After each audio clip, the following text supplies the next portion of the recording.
You're Jack Murdoch's kid, aren't you? It's all right. Seal his confession. Could have killed 10 people. I couldn't tell anyone. That seemed fair to you. It's what it is.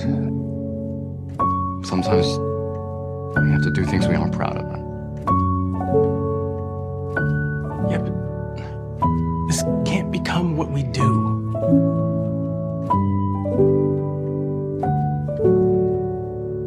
Yeah, I know. What's this about you moving to Florida? Did you hear about Rigoletto? Heard he retired. Yeah. In pieces. So who are we looking at?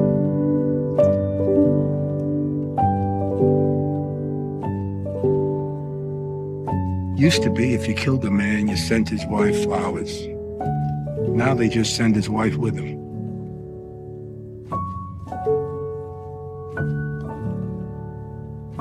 The rules. There are no rules, Benny. Not anymore.